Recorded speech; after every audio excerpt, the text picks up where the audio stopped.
लाहौर में कौमी असम्बली की एक और सूबाई असम्बली की 4 नशिस्तों पर ज़िमनी इलेक्शन 21 अप्रैल को होगा। मुस्लिम लीग नून और सुन्नी इत्तेहाद काउंसिल में बड़ा मुकाबला मुतवक्के है। किस नशिस्त पर कितने उम्मीदवार इलेक्शन में हिस्सा ले रहे हैं, तफसीलात जानते हैं इस रिपोर्ट में। पंजाब में ज़िमनी इलेक्शन के लिए मैदान 21 अप्रैल को सजेगा। वज़ीर आला पंजाब मरियम नवाज की खाली करदा कौमी असम्बली की नशिस्त NA 119 पर ज़िमनी इंतखाब में 9 उम्मीदवार मद्दे मुकाबिल हैं।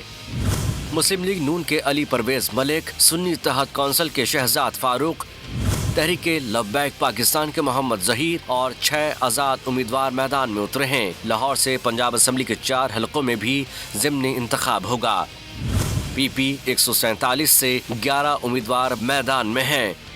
मुस्लिम लीग नून के मलिक रियाज, सुन्नी इत्तेहाद काउंसिल के शाहरुख जमाल में कांटे का मुकाबला मुतवक्के है। PP 149 से इस्तेकाम पार्टी के शुएब सिद्दीकी, सुन्नी इत्तेहाद काउंसिल के ज़ीशान रशीद और तहरीक लब्बैक के मोहम्मद जहीर समेत कुल 14 उम्मीदवार पंजा आजमाई करेंगे। सब्सक्राइब करें और बेल दबाएं ताकि कोई खबर रह न जाए।